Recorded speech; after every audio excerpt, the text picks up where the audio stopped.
este mensaje de muerte y resurrección. Amor, amor, amor, es entregarse en alma y cuerpo a la humanidad. Vivir, vivir, vivir, siempre sirviendo, sin que tú esperes algo para ti.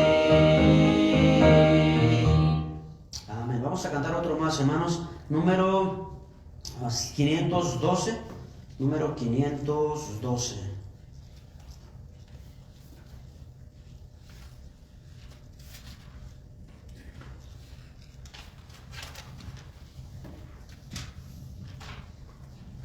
Te exaltaré, mi Dios, mi Rey.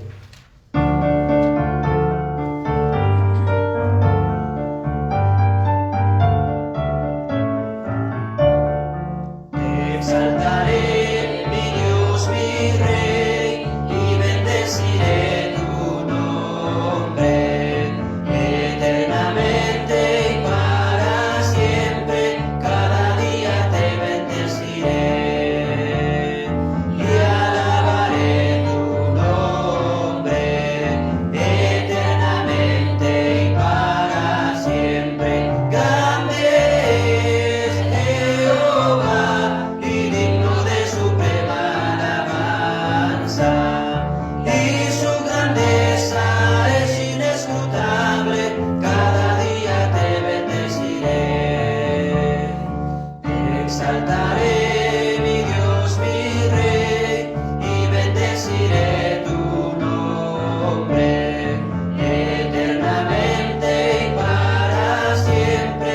Cada día te bendeciré y alabaré tu nombre eternamente y para siempre. Grande es Jehová y digno de suprema alabanza, y su grandeza es inescrutable. Cada día te bendeciré. Amén. Cada día te bendeciré. Amén.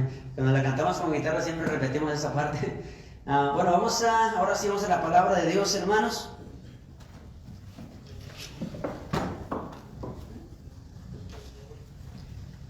En esta tarde, hermanos, les voy a tener que pedir el favor de que hagan de cuenta que están sentados en una clase de un instituto bíblico y que están escuchando lo que se espera de un llamado, de un pastor, del requisito de Dios para un llamado, para un siervo, para un líder en la iglesia.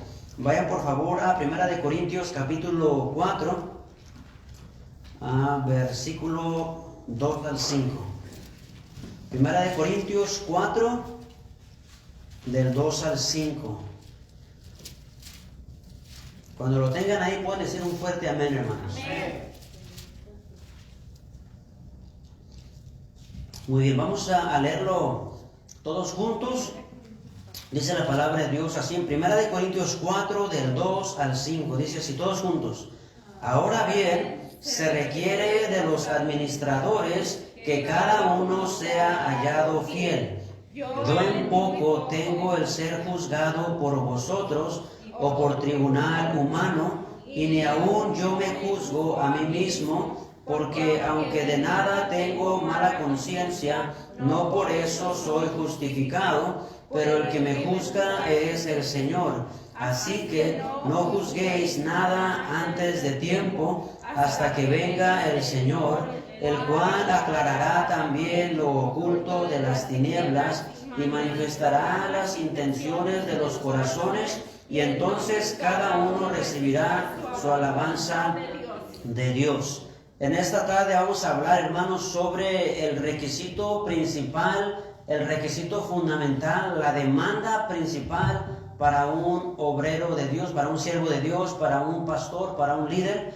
Entonces, vamos a hablar sobre esto y sobre la razón por la cual un pastor debe de someterse y ser diligente en este requisito para él. En una ocasión un pastor estaba ya en su iglesia, el servicio había comenzado, y mientras que los hermanos estaban en el tiempo de los himnos, él estaba acá en su lugar y estaba orando. Él, en vez de estar cantando, él estaba orando y estaba diciendo: Señor, dame un mensaje, Señor, dame un mensaje, necesito que me des una palabra para tu pueblo, Señor, dame un mensaje, no sé qué les voy a decir, dame un mensaje, Señor. Él estaba orando, y en esa desesperación que él estaba orando ahí, como él da testimonio y dice que como que escuchó una voz dentro de él, en su mente, que le dijo a él así: este es mi mensaje, deja de ser flojo y estudia la palabra. Porque lo que él estaba haciendo es que no había estudiado nada en la semana, y él estaba ahí esperando que Dios le diera algo para decirle a la iglesia, porque no había dedicado el tiempo para estudiar, para prepararse, y ahora quería que Dios le diera un mensaje ahí en el momento. Entonces la voz le dijo: el mensaje es este, no seas flojo, tienes que estudiar la Biblia para después venir y dar el mensaje. Así es que es una responsabilidad grande. Vamos a orar para comenzar, hermanos. Padre Celestial, quiero pedirte que bendigas los minutos que vamos a pasar ahora estudiando este pasaje, Señor. Dame claridad, ayuda a mis hermanos a estar atentos, a ser disciplinados, a tener interés de aprender y de crecer, y que, Señor, podamos todos entender este pasaje cada vez mejor. Se lo pido en Cristo Jesús. Amén. Pueden tomar asiento, hermanos. Las últimas 2 semanas hemos estado hablando sobre la posición o el rol o la función de los líderes, de los ministros en la iglesia. Y hemos mirado, hermanos, que los pastores en realidad son un siervo, un esclavo de Dios, que cumple diferentes funciones. Dijimos que es como un peón, como un constructor, como alguien que tiene que rendir cuentas a su amo celestial. Pablo enseñó que los ministros no son dueños de la iglesia ni de la gente, solo son siervos con autoridad, pero no son los dueños. Los pastores son como remadores que ayudan a que el barco avance, pero el que le da la dirección al barco o a la iglesia es Dios. Los pastores son administradores, y esta es la posición con autoridad. Son administradores de los misterios de Dios. Dios les ha delegado la autoridad sobre asuntos y ministerios en la iglesia, especialmente la predicación. El pastor tiene la gran responsabilidad de estudiar la palabra de Dios para nutrir a la congregación en el tiempo y en la proporción que sea necesaria.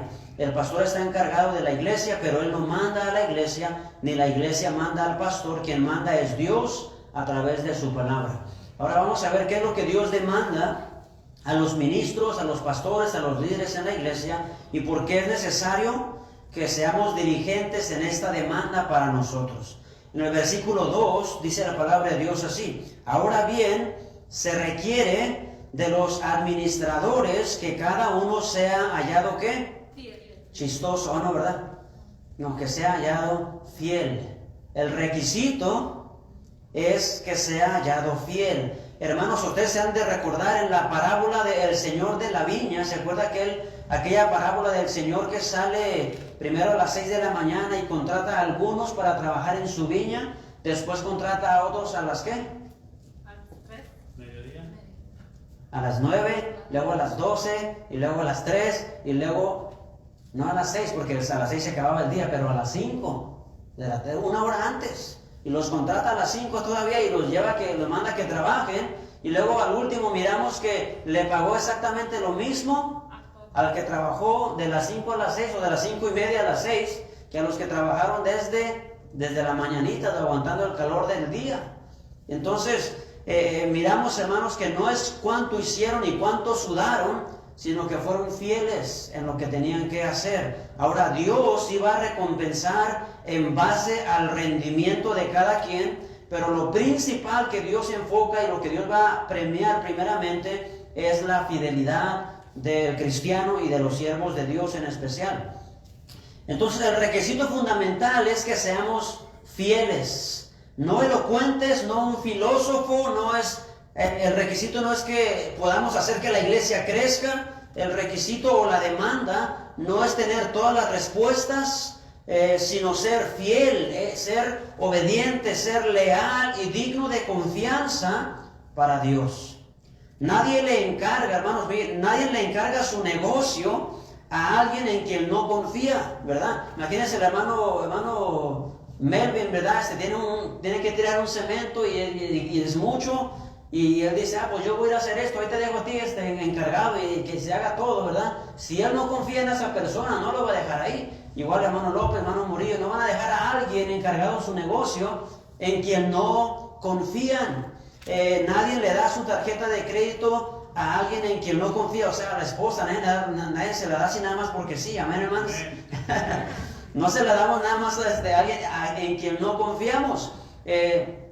Nadie le encarga su tesoro, algo que atesora mucho, a alguien en quien no confía. Nadie manda el mensaje más importante a través de alguien en quien no confía. Por esta razón, hermanos, se requiere que el pastor, el líder, sea fiel, leal, digno de la confianza, porque va a hacer el trabajo.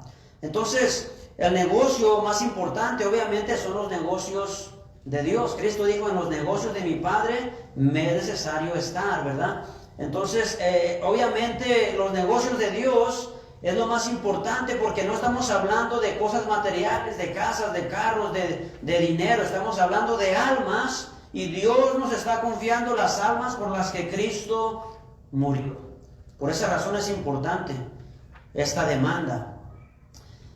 En su carta a Timoteo, Pablo escribió, doy gracias al que me fortaleció, a Cristo Jesús nuestro Señor, porque me puso por fiel, poniéndome en el ministerio, habiendo yo sido antes blasfemo, perseguidor e injuriador, mas fui recibido misericordia, porque lo hice por ignorancia en incredulidad. Pero Dios lo tomó como fiel, lo capacitó y luego lo puso como un ministro y le confió la palabra, el evangelio.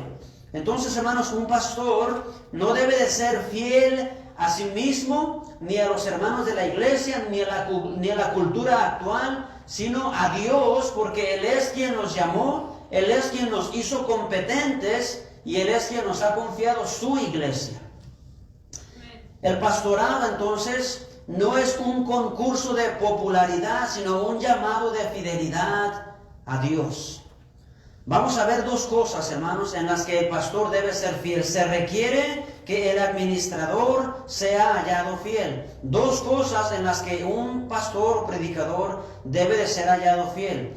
La primera es, la fidelidad del pastor consiste en predicar solo la palabra de Dios. Cuando el amo en una casa le daba direcciones al administrador, al esclavo administrador, su responsabilidad era ir y dar el mensaje completo, ¿verdad? Y solamente lo que el patrón le dijo que dijera. Entonces, el pastor, su fidelidad consiste en hablar o predicar solo la palabra de Dios. El esclavo administrador no recibía el mensaje y luego venía él y decía, oye, yo creo que mejor vamos a hacer esto. Él no iba y lo cambiaba, él tenía que agarrar el mensaje y simplemente decir exactamente lo que él dijo, y hasta de la misma manera, con la misma urgencia, ¿verdad? Como el manejador, el supervisor de una compañía, cuando el otro que está arriba de él o el patrón le da un mensaje con urgencia, su responsabilidad es ir y llevar el mensaje con urgencia, con la misma urgencia. Entonces, la fidelidad del pastor consiste en predicar solo la palabra de Dios. Vaya por favor a 2 de Timoteo 2:15. 2 de Timoteo 2:15. Dice la palabra de Dios así. Le está hablando Pablo a Timoteo, le dice, procura con diligencia presentarte, ¿a quién? A Dios, delante de Dios, aprobado, como obrero que no tiene de qué avergonzarse, que usa ¿qué? Bien la palabra de verdad, que la usa bien. ¿Por qué? Porque tiene que conocerle lo suficiente para poder usarla bien. Conocer algunos versículos aislados o conocer algunas historias de la palabra de Dios no es suficiente para el pastor. Tiene que conocer la palabra suficientemente bien para poder usarla bien y ser fiel en predicar solo la palabra de Dios. Debemos saber usar la palabra de Dios como el soldado debe de saber usar su espada. La palabra de Dios no es para jugar, no es para entretener a la gente, es para transformarla. Por eso es indispensable ser fiel en predicarla tal y como Dios la dejó escrita. Entonces eso significa, hermanos, que la predicación del pastor, si el pastor va a ser fiel en predicar solo la palabra de Dios, significa que la predicación debe de ser bíblica. Pero hermanos, el concepto de una predicación bíblica lo podemos entender equivocadamente. Un sermón bíblico, hermanos, es cuando el predicador explica, prueba y aplica el pasaje que está predicando. Por ejemplo, hermanos, yo he hecho esto anteriormente. He ido a un pasaje al comenzar a predicar, ¿verdad? Por ejemplo, comienzo en 1 Corintios capítulo 10, versículos del 1 al 10, y después de leer ese pasaje y orar para comenzar a predicar, me voy a otros pasajes y a otro pasaje y a otro pasaje, y al final hablé de todo menos del pasaje que leí al comenzar. Entonces, y en vez de predicar una predicación de 1 Corintios 10 del 1 al 10, prediqué 5 predicaciones que no están en ese pasaje, porque me fui a todas partes, pero no expliqué lo que ese pasaje realmente estaba o está diciendo. Entonces, hermanos, eso no es ser fiel, eso no es usar bien la palabra de Dios, eso es crear un sermón con la capacidad mental, con la imaginación, eso es ser creativos, eso no es predicar fielmente la palabra de Dios. Entonces, hermanos, lo que determina si un sermón es bíblico no es cuántos versículos leyó el pastor, a cuántos pasajes nos llevó el pastor durante la predicación. Si el pastor viene y predica y luego vamos a ir a Génesis y luego vamos a ir a esto y como 20 versículos, ese mensaje, ese sermón es bien bíblico, porque leímos como 20 versículos. Hermanos, lo que determina que la predicación, el sermón es bíblico, no es la cantidad de versículos que se usan. Miren, no siempre, pero a veces usar muchos versículos en la predicación no hacen que el sermón sea más bíblico, ni tampoco más claro, sino más confuso. Porque habló de aquí, habló de allá, habló de Apocalipsis, habló de Génesis, de Éxodo, de Levítico, y al último habló de todo. Y no estoy seguro exactamente de qué se tenía que tratar, pero yo escuché que habló de todo, porque fuimos para todas partes en la Biblia. No significa que es bíblico porque usamos un montón de versículos. Predicar bíblicamente es cuando el pastor explica el pasaje de tal manera que los oyentes pueden entender, aplicar y aún explicar lo que el pasaje está diciendo. Hermanos, si yo predico un pasaje y después no puedo decirle y preguntarle a alguien ¿de qué prediqué? Si esa persona no me sabe explicar, no me sabe decir hablaste de esto, yo fracasé como predicador. Porque el punto, hermanos, es exponer el pasaje que leí para que usted lo entienda y para que entonces usted lo pueda aplicar en su vida. Amén, hermanos. De eso se trata. Entonces estamos viendo la fidelidad que se requiere y que se demanda del pastor. La fidelidad debe de ser a predicar la palabra de Dios y nada más que la palabra de Dios. No mis ideas, no mis costumbres, no mis preferencias, no lo que yo opino, sino la palabra de Dios tal cual está. Punto número 2, ¿en qué se requiere fidelidad para el pastor? La fidelidad del pastor consiste también en predicar no solo la palabra de Dios, pero toda la palabra de Dios. No solo la palabra de Dios, sin quitarle ni ponerle, pero toda la palabra de Dios. Vaya por favor a Hechos 20:26. Hechos 20:26.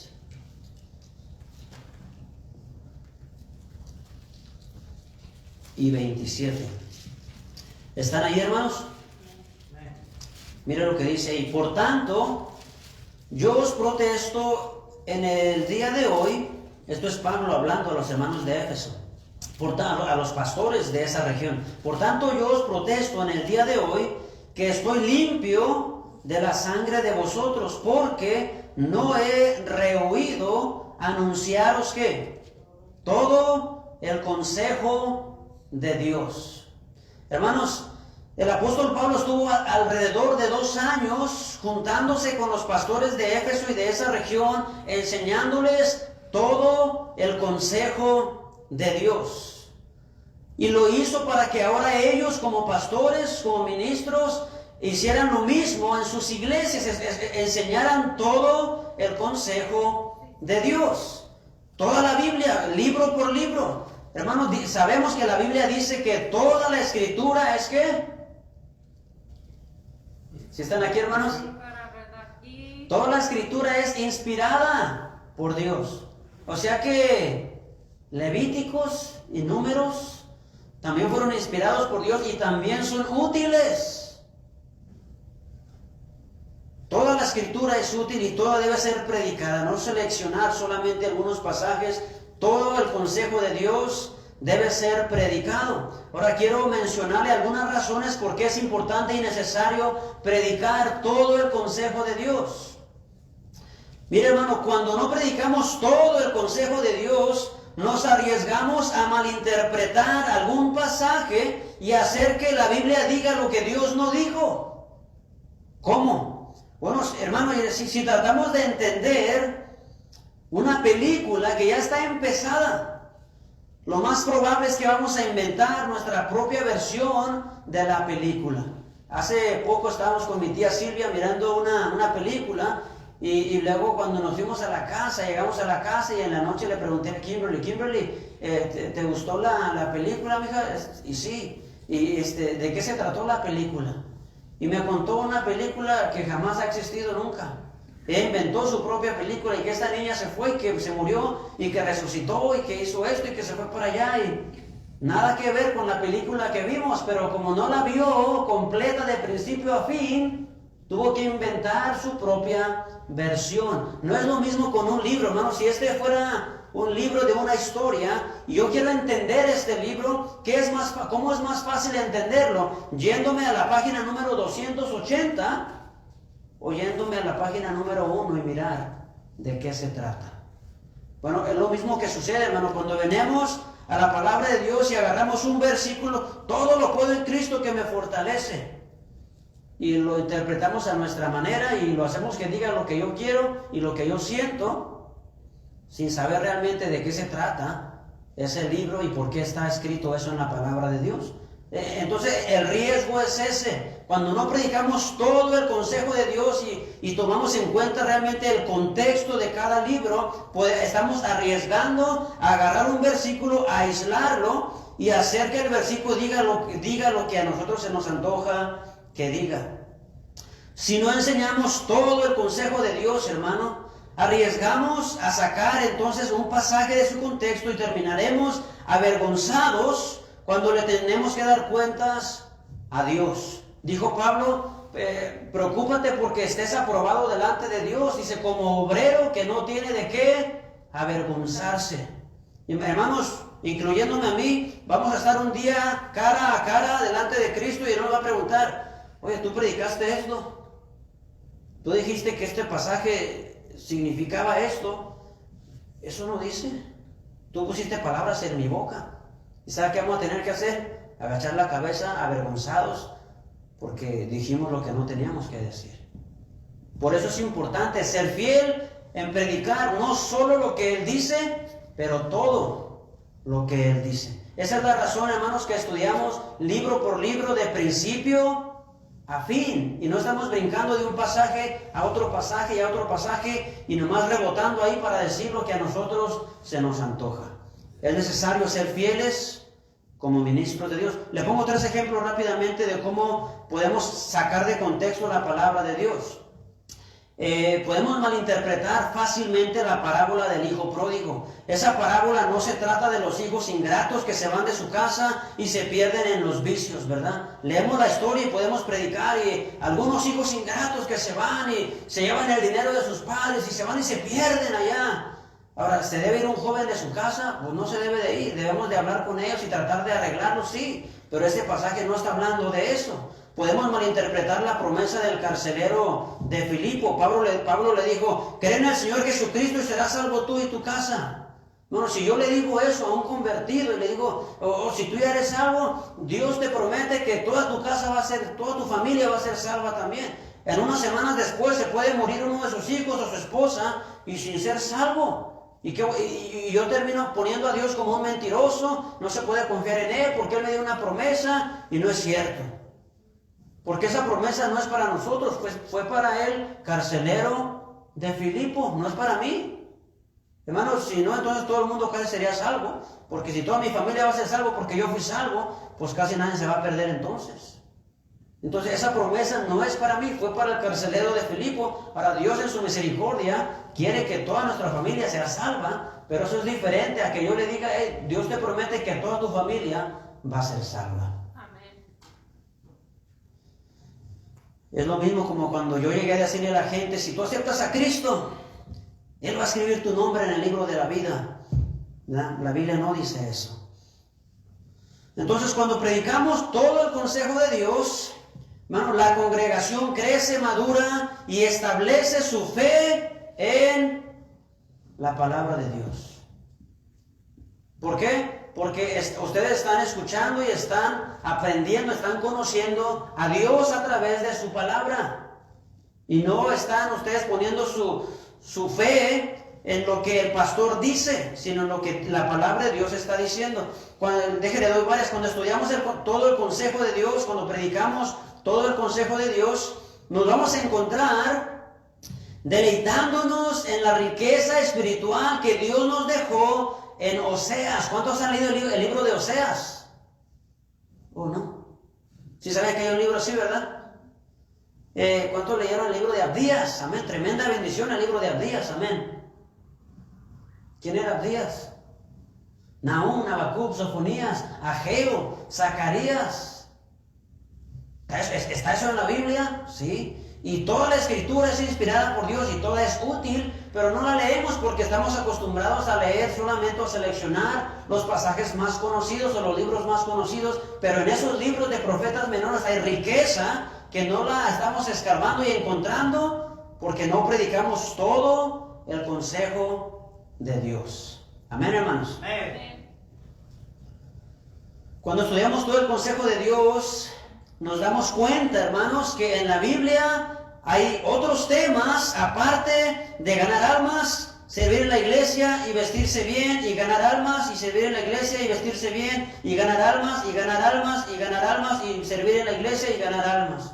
La Biblia habla mucho más que nada más esas cosas. Pero cuando yo como pastor no soy fiel a predicar solo lo que Dios dice y todo lo que Dios dice, no importa en dónde comience a predicar, siempre voy a terminar predicando lo mismo.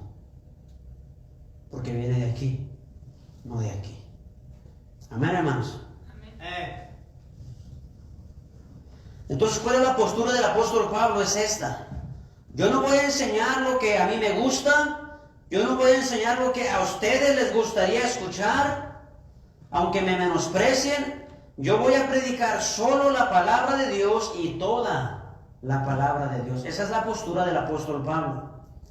¿Por qué es que Pablo tiene esa postura? ¿Por qué es que Pablo está enseñando que el pastor debe ser fiel en enseñar solo y toda la palabra de Dios? ¿Por qué? Bueno, porque un día será juzgado por Dios, el juez, su dueño, su amo, el que lo compró con su sangre, por aquel que lo llamó, el que lo capacitó y le confió su tesoro especial. Nada más por eso.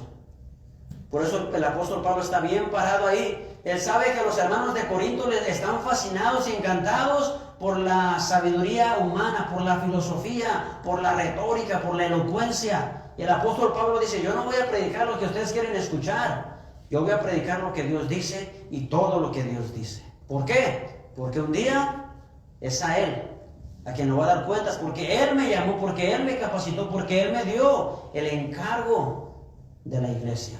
Amén, hermanos. Mira el versículo 3 de Primera de Corintios, regresamos ahí. Primera de Corintios, capítulo 4, versículo 2. Disculpe que estoy yendo rápido, hermano, porque no quiero alargarlo mucho y tengo más notas de lo común.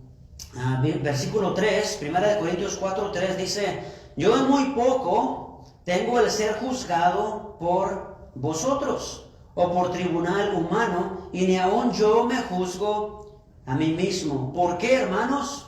Bueno, porque el juez está ahí arriba. Si entendemos que Dios es el dueño y que Él es el que dirige y el que provee, el que ha proveído su palabra, el pan, entonces Él también es el juez de su iglesia y Él es de quien debemos buscar aprobación. Por eso Pablo dice: a mí no me importa mucho que ustedes me menosprecien y que ustedes no me acepten y que ustedes digan: yo prefiero a Apolos, yo prefiero a Pedro, yo prefiero esto. Pablo no. Es lo que estaba sucediendo en la iglesia de Corinto. Pero al apóstol Pablo, hermanos, aunque sí le importaba, porque a todos nos importa lo que la gente piensa de nosotros y nos debería importar, a él le importaba más lo que Dios piensa de él, porque es lo más importante. Pablo no está molesto necesariamente porque ha sido menospreciado por los hermanos de Corinto. Más bien él dice que eso a él no le preocupa tanto como le preocupa la opinión de Dios. El juicio de los cristianos y aún el juicio de un juez terrenal lo tenía sin cuidado. Él dice: yo en muy poco tengo el ser juzgado por vosotros o por tribunal humano. Si ustedes o si un juez me quiere reprobar, pues que les vaya bien. Yo estoy buscando la aprobación de Dios.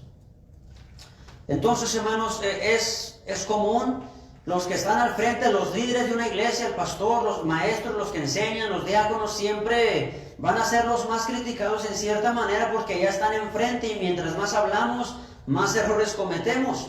Entonces, como seres humanos y pensantes que somos así, somos críticos por naturaleza y eso es más que obvio y normal. No tenemos que tomar tan a pecho, hermanos, lo que la gente piensa de nosotros, porque nosotros también somos así de críticos en cuanto a las demás personas. Entonces, que nos importe más lo que Dios piensa de nosotros.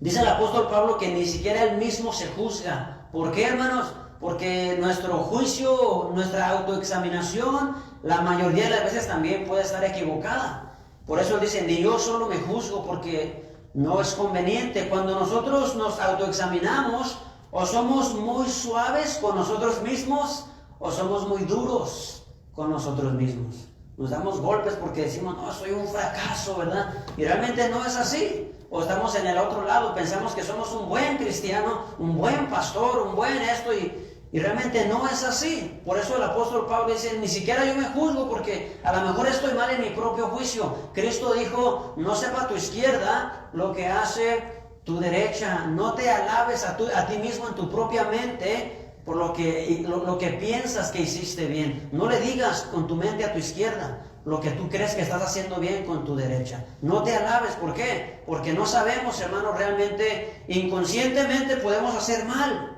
Es lo que el apóstol Pablo estaba diciendo. Mira el versículo 4. Porque aunque de nada tengo mala conciencia, no por eso soy justificado. Pero el que me juzga es el Señor. Aunque él decía: yo creo que he hecho las cosas bien, mi conciencia está limpia, aún así dice: eso aún no me justifica, porque Dios sabe realmente y conoce todas nuestras faltas. Versículo 5 dice: así que no juzguéis nada antes de tiempo, hasta que venga el Señor, el cual aclarará también lo oculto de las tinieblas y manifestará las intenciones de los corazones, y entonces cada uno recibirá su alabanza de Dios. Los hermanos de Corinto juzgaban a Pablo, lo menospreciaban, pero Pablo dice: hey, espérense, no juzguen antes de tiempo. Y hermanos, yo creo que todos necesitamos de aplicar esto para nosotros, ¿no? Yo creo que la mayoría de nosotros somos prontos para juzgar a los demás. Y la palabra de Dios dice que no juzguemos las cosas antes de tiempo. Tenemos la tendencia de asumir el papel de juez, ¿verdad? Cuando miramos los hombres, por ejemplo, miramos una pelea de boxeo, ¿verdad? Y no, hombre, este Canelo no sirve, mejor hubiera hecho esto y mejor. Y sabemos cómo decirle al Canelo cómo pelear, ¿verdad? Pero no le duramos ni un minuto si boxeamos con él. Pero sabemos cómo debería de hacer las cosas, ¿verdad?